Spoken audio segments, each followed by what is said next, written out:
अल्लाह की तौफीक से और उसके फ़ज़ल से और उसके करम से आज हम 30वें पारे की तरफ बढ़ रहे हैं। कुरान मजीद में अल्लाह तबारक व तआला ने 30वें पारे का आगाज़ सूरह नबा के साथ किया है। फरमाया अम्मा यतसाअलून, वो किस चीज़ के बारे में सवाल कर रहे हैं, एक दूसरे से किस चीज़ के बारे में पूछ रहे हैं। अनिन नाबाइल अज़ीम, क्या वो उस बड़ी ख़बर के बारे में पूछ रहे हैं। अल्लज़ी हुम फ़ीहि मुख्तलिफ़ून, जिसमें वो इख्तलाफ करते हैं। कल्ला सयअलमून, यकीनन वो उसे जान लेंगे।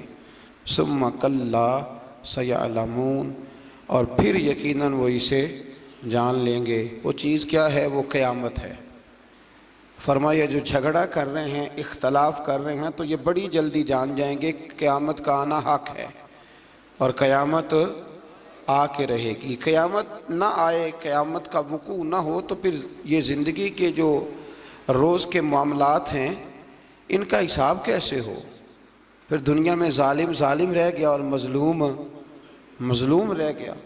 क़यामत का कायम ना होना ये मज़लूम के साथ जुल्म होगा। लिहाजा फरमाया कि जो झगड़ा कर रहे हैं ना कि पता नहीं कायम होगी कि नहीं होगी, इन्हें बताइए कि क़यामत अनकरीब कायम हो जाएगी। इसके बाद इसी सूरह में अल्लाह ताला ने अपनी कुदरत की निशानियों को बयान करने के बाद आयत नंबर 17 में फरमाया कि फ़ैसले के दिन का वक्त मुकर्रर है। वो किसी के कहने पे जल्दी नहीं होगा, उसका दिन मैंने, अल्लाह फरमाते हैं कि वो दिन मुकर्रर है। और फिर अलामात क़यामत का बयान फरमाया।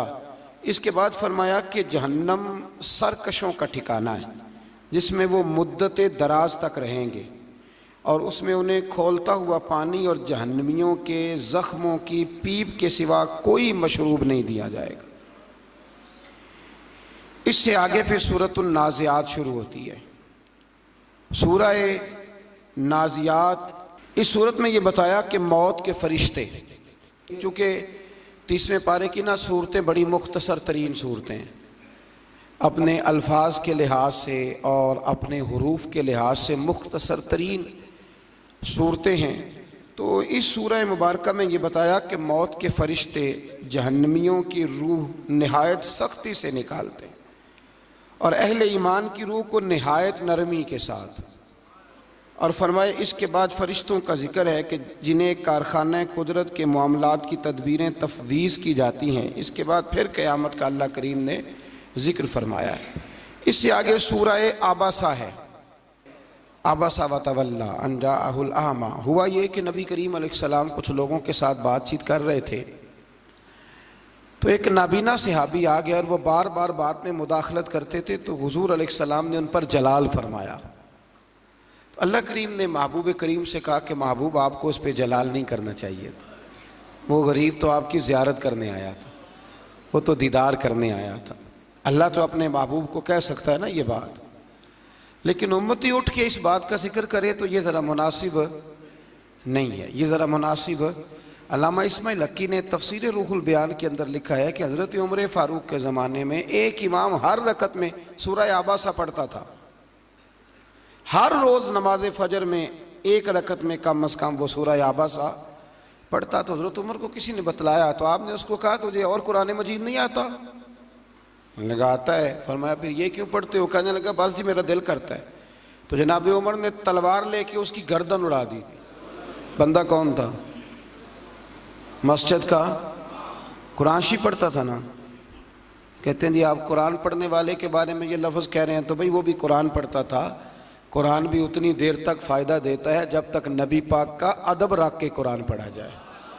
और अगर अदब ही नहीं है, ताज़ीम ही नहीं है, तौक़ीर ही नहीं है, वो जी कुरान में लिखा हुआ है। याद रखें, अदब पहला करीना है मोहब्बत के करीनों में। ताज़ीम रिसालत के बग़ैर किसी किस्म की कोई इबादत काबिल कबूल नहीं है। इसको जान लें और समझ लें।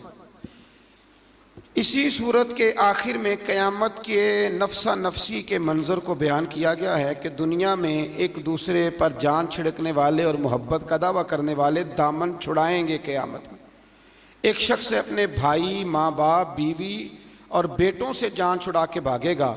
अल्लाह ताला फरमाता है सबको अपनी अपनी पड़ी होगी। कुछ के चेहरे रोशन, मुस्कुराते और हशाश बशाश होंगे, और कुछ के चेहरे गुबार आलूद होंगे और इन पर स्याही छाई हुई होगी। एक शख्स ने सुबह से लेकर शाम तक ना वो घर गया ना उसने रोटी खाई। मुफस्सिरीन ने ना एक बात समझाने के लिए लिखी है कि सुबह से लेकर शाम तक ना घर गया, ना घर की रोटी खाई, ना बच्चों से मिला, सारा दिन ड्यूटी पे रहा। शाम को जब उसे पैसे मिलते हैं, तनख्वाह मिलती है, कितना खुश होता है, फिर वो अपने घर जाता है। फरमाया वो लोग जिन्होंने दुनिया में सारी ताकतें होने के बावजूद गुनाह नहीं किया, हर चीज जेब में होने के बावजूद खता नहीं की, बचते रहे, कोशिश करते रहे, तो कयामत के दिन रब जब उन्हें मजदूरी देगा ना, तो फिर उनके चेहरे भी खुशी से खिल उठेंगे, फिर उनके चेहरे खुशी से खिल उठेंगे। फिर अल्लाह तबारक व तआला के वो बंदे बड़े फरहा होंगे। आगे फिर सूरत तकवीर शुरू होती है। इस सूरत में भी अलामाते क़यामत का जिक्र है कि सूरज की बिसाते नूर को लपेट दिया जाएगा, सितारे झड़ जाएंगे, पहाड़ चलाए जाएंगे, अभी खड़े हैं तो फिर ये चलाए जाएंगे। 10 माह की हामला ऊँटनियाँ बेकार छोड़ दी जाएंगी, यानी दुनिया की मालो दौलत की कदर ख़त्म हो जाएगी। अरब के अंदर जब ऊँटनी हामला होती थी और 10 माह की होती थी तो फिर वो बड़ा ध्यान रखते थे। तो कुरान ने मिसाल दी, यानी यूं समझ लें कि 20-20 किलो सोना भी पड़ा होगा पर किसी को परवाह नहीं रह जाएगी। अब परवाह होगी तो क़यामत की। आज तो बड़ी परवाह होती है ना, मतलब जिस जेब में पैसे होते हैं सारी तवज्जो उसी जेब पे होती है।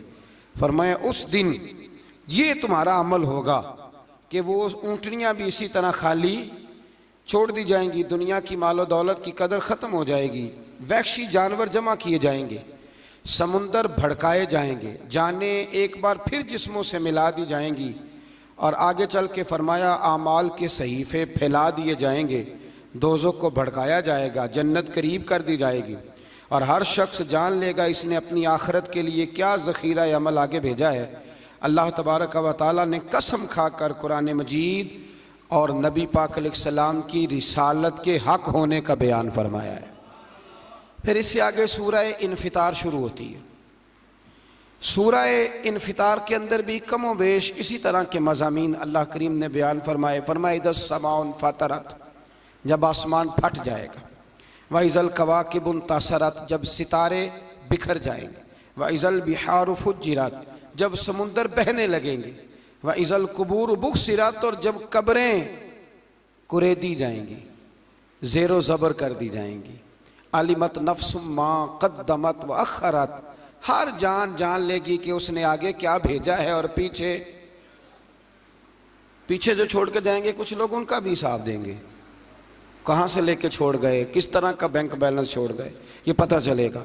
और फिर जो अंदाज है ना इस सूरह मुबारका का बड़ा कमाल है, का या अय्युहल इंसानु मा गर्रका बिरब्बिकल करीम, ए इंसान तुझे किस चीज़ ने धोखे में डाल दिया, तेरा रब तो बड़ा ही करीम है, तुझे किसने धोखे में डाला, यानी इतने करम वाले से तूने मुंह फेर लिया, इतने करीम से। दुनिया में सबसे बड़ा अपनी जान पर जुल्म करने वाला वो शख्स है जो अपने प्यार करने वालों से मुंह फेरता है, और उसकी दलील ये आयत है। रब फरमाते हैं मैं करीम हूं, मैं माफ करता हूं, मैं तुम्हें रोजी देता हूं, मैं तुम्हारे बगैर मांगे नेमतें देता हूं, इतना कुछ देता हूं, और तुम मुझी से धोखे में पड़ जाते हो, तुम मेरी तरफ से मुंह फेर लेते हो। अल्लज़ी खलका का फसव्वा का फ़अदलक, जिसने पैदा किया फिर तेरे आज़ा को दुरुस्त किया, फिर इन्हें मोतदिल बनाया। फी अय्यि सूरतिम मा शा रक्कबक, अलगर्ज जिस शक्ल में उसने चाहा तुझे तरकीब बना दिया, तरतीब दिया, जिस शक्ल में चाहा तुझे। ये जिस की जो शक्ल है ना, ये मेरे अल्लाह की चाहत है, ये अल्लाह की, मेरा रंग रूप भी मेरे रब की चाहत है, और आपका रंग रूप भी। आपने ये नहीं देखना कि रंग कैसा है, देखना ये चाहत है मेरे रब की। चलें, मैं पुराने ख्यालात का आदमी हूँ, एक बात और कह दूँ, ये चेहरे पे दाढ़ी भी अल्लाह की चाहत है, औरत के चेहरे पे नहीं तो ये भी अल्लाह की, और मर्द के चेहरे पे है तो ये भी अल्लाह की। अल्लाह की चाहत पसंद करनी चाहिए कि नहीं?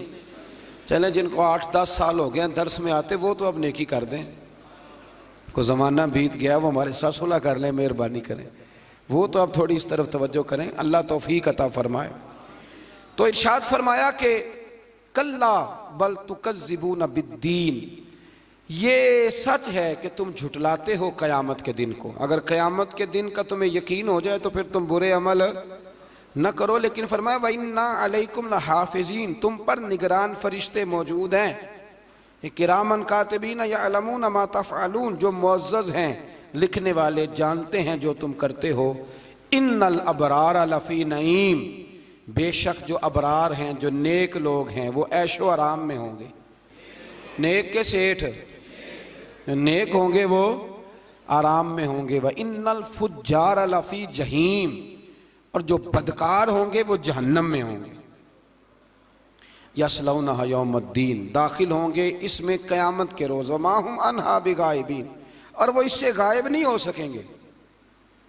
चलो हम कोई दाव लगा के तो दोज़ख से निकल जाएं, वहाँ से गायब कोई नहीं हो। वमा अदराका मा यौमुद्दीन, ये कई जगह पे कुरान पे लफ्ज़ आता है, पर ज़रा गौर करें। फरमाया वमा अदराका मा यौमुद्दीन, और तुम्हें क्या पता कि क़यामत का दिन क्या है। यानी इतनी आयात में बयान करके, क़यामत का जिक्र करके भी कहा कि अभी तुम्हें क्या पता कि क़यामत का दिन क्या है। सुम्मा मा अदराका मा यौमुद्दीन, फिर आपको क्या इल्म के रोज़े जज़ा का दिन क्या है। यौम ला तमलिकु नफ्सुन लिनफ्सिन शैया, ये वो दिन है जिस रोज़ किसी ने कुछ करना किसी के बस में नहीं होगा, किसी के लिए कुछ करना किसी के बस में। वल अम्रु यौमइज़िन लिल्लाह, और उस दिन सारे का सारा हुक्म अल्लाह का ही चलेगा। तो फरमाया उसके लिए तैयारी करो, उसके लिए आगे बढ़ो, उसके लिए जद्दोजहद करो। इससे आगे सूरह मुतफ़्फ़िफ़ीन शुरू होती है। इस सूरह मुबारका में अल्लाह तबारक व तआला ने नाप तोल में कमी करने वालों के लिए शदीद अज़ाब का जिक्र किया है। फरमाया जब वो लोग दूसरों से लेते हैं तो पूरा नाप के लेते हैं, और जब दूसरों को नाप कर देते हैं तो कमी करके देते हैं। खुद लेते हैं तो, और जब देते हैं तो फिर कमी करके देते हैं, यानी डंडी मारते हैं। मज़ीद फरमाया कि क्या इन लोगों को क़यामत पर यकीन नहीं, यानी डंडी मारते हो, कम तोलते हो, क्या तुम्हें क़यामत पर यकीन, यानी तुमने मरना नहीं। बहुत सारे लोग हैं जो दिखाते हैं वो देते नहीं, जो दिखाते हैं वो देते नहीं, और जब कुछ चीज़ देते हैं तो उनका रवैया बदल जाता है और उनके लबो लहजे का अंदाज़ बिल्कुल इनफरादी हो जाता है। अपनी ज़िंदगी में दयानतदारी का मुज़ाहरा करें, दयानतदारी का, नाप तोल पूरा रखें। हज़रत मारूफ़ करखी रहमतुल्लाह अलैह के ज़माने में बगदाद में बारिश नहीं होती थी। सब लोग आपके पास जमा हो के आए, हुजूर दुआ कर दें बारिश नहीं होती। तो आप फरमाने लगे ये मेरी खानकाह के ना बिल्कुल सामने एक करियाने वाला है, चीनी पत्ती बेचता है, उससे दुआ कराओ बारिश हो जाएगी। लोग चुप करके चले गए। उसको कहा दुआ कर दो, कहने लगा हज़रत साहब से दुआ कराओ, मुझे तो लफ्ज़ भी सीधे नहीं कहने आते। लेकिन लफ्ज़ तासीर से बनते हैं, तलफ़्फ़ुज़ से नहीं। अहले दिल आज भी हैं अहले ज़ुबान से आगे। कहा नहीं हज़रत नहीं भेजा है, दुआ कर दी। कहा हज़रत साहब ने भेजा तो कर देते हैं अल्लाह की बारगाह में, अल्लाह बारिश दे दे। लोग कहते हैं अभी दुआ मुकम्मल नहीं हुई कि काली घटाएं छा गई, बारिश बरसने लगी। लोग हज़रत मारूफ़ करखी के पास गए कि इसको हम जानते हैं, हमारे साथ पला बड़ा है, जवान हुआ है, रात को अलग से आके तहज्जुद पढ़ता है, कोई ख़ास अमल। तो हज़रत साहब फरमाने लगे कुछ भी नहीं करता, 35 साल हो गए, मेरी खानकाह के सामने दुकान है, सौदा पूरा तोलता है, गाहकों के साथ सच बोलता है। फरमाया जो 35 साल से अल्लाह से डर के अल्लाह के बंदों से दयानतदारी कर रहा है, जब वो हाथ उठा के दुआ मांगता है तो अल्लाह उसकी हर दुआ मकबूल फरमाया करता है। इसलिए हुजूर ने फरमाया सच्चा ताजर क़यामत के दिन नबियों के साथ उसे रखा जाएगा, नबियों के साथ जगह दी जाएगी। तो इस सूरह मुबारका में अल्लाह करीम ने इस बात का तज़किरा फरमाया कि पूरा नाप तोल रखें। हज़रत शुएब अलैहिस्सलाम की कौम का आप जिक्र पढ़ रहे हैं कि वो नाप तोल के अंदर कमी करते थे, तो फिर अल्लाह तबारक व तआला ने उन्हें सख्त सज़ा दी। सूरह इंशिकाक, इस सूरह मुबारका में भी आसारो अहवाले क़यामत का बयान है, और ये कि क़यामत के दिन जिन लोगों का सहीफ़ा या माल उनके दाएं हाथ में दिया जाएगा, उनका उखरवी हिसाब बहुत आसान होगा और वो अपने अहल की तरफ खुशी खुशी लौटेगा। और जिनका नामा या माल पीठ पीछे से दिया जाएगा वो कहेगा काश मुझे मौत आ जाए, और उसे जहन्नम की भड़कती हुई आग में झोंक दिया जाएगा। फिर आयत नंबर 16 से अल्लाह ताला ने शफक, रात और चांद की कसम खा के फरमाया, क़यामत के दिन मुशरिकीन के लिए सख्त और हौलनाक अजाब है। इतनी कसमें खा के रब फरमाते हैं कि मुशरिकों के लिए अजाब सख्त है। तो यहाँ लोग बड़े राजी हैं उनसे, बड़ी उनकी तारीफें करते हैं। अल्लाह कई कसमें उठा के कहते हैं ये जहन्नमी हैं, ये दोज़खी हैं। यहाँ लोग बड़े राजी हैं। आप यकीन करें, बड़े बड़े सियाने लोग, बड़े बड़े समझदार लोग, वो समझते हैं कि अगर अमेरिका का वीज़ा मिल गया तो फिर समझे बड़ी कामयाबी हो गई। हमारा एक संगी है, तो एक दिन बैठे हुए थे तो एक साहब बड़े ज़ौक शौक से बताने लगे कि मेरे पास ना ब्रिटिश पासपोर्ट है। 2-3 दफ़ा उन्होंने कहा तो हमारा दोस्त वो बड़ा मोहब्बत करने वाला, कहने लगा चल बस कर, ब्रिटिश पासपोर्ट ये कदो जन्नत दी टिकट है। एक आध दफ़ा भी काफ़ी है कि अब बार बार एक ही बात किए जाते हो। तो यहाँ लोग बड़ी दूर तक रसाई रखते हैं। असल में ना इन आयात का मतलब यह है कि मोमिनो अपने आप को खुशकिस्मत समझा करो कि अल्लाह तबारक व तआला ने तुम्हें मेरे रसूल करीम का कलमा पढ़ने की तौफीक अता फरमाई। कई कस्में उठा के कहा ये जहन्नुम में जाएंगे। फिर सूरतुल बुरूज आती है इससे आगे। इस सूरत में अल्लाह तबारक व तआला ने फरमाया कि जो अल्लाह पर ईमान लाने की पादाश में असहाबुल उखदूद, ये खंदक वाले लोग थे पुराने ज़माने में कुछ हुए, उनको इस तरह कत्ल किया गया कि उन्हें भड़कती आग में डाल दिया गया। और अहले हक की उस कुर्बानी का अल्लाह तबारक व तआला ने इस सूरह मुबारका में ज़िक्र फरमाया। असहाबुल उखदूद, खंदक वाले, उनको खंदक में डाला गया। एक बात सिर्फ कर देता हूँ, बड़ी लंबी तफसील है, उधर नहीं जाता। एक बच्ची छोटी सी ना माँ से छीन के काफिर बादशाह ने ना आग में फेंकी। सब मोमिनों को फेंक रहा था, मुसलमानों को जो उस दौर में कलमा पढ़ते थे। तो उसकी माँ को पकड़ के वो फेंकने लगे तो बच्ची अंदर से बोल पड़ी है, साहब उखदूद की बच्ची अंदर से बोल पड़ी, कहने लगी अम्मा डरना ना, फटाफट आ जा, गिरी मैं आग में हूं पर मेरे रब ने मुझे बड़ी रहमतें अता फरमाई, अल्लाह ने बड़े करम से नवाजा है, आ जा। ये गिर आग में रहे हैं पर खुदा करीम तो अपने फजल से इसे गुलजार बनाए जा रहा। तो उन लोगों का इस सूरह मुबारका के अंदर अल्लाह तबारक व तआला ने जिक्र फरमाया है। फिर आखिर में सरकार दो आलम सल्लल्लाहु ताला अलैहि वसल्लम और मोमिनीन को तसल्ली फरमाई कि फ़िरौन, समूद जैसे बड़े बड़े लश्करों वाले सरकशों का आज नामो निशान नहीं है। तो ए मोमिनो, ये तकालीफ और मुश्किलात बड़ी आर्जी हैं, बड़ी जल्दी अल्लाह दीन को शान अता फरमाएगा। फिर अल्लाह ने शान अता फरमाई ना, फिर अल्लाह करीम ने नवाजा ना।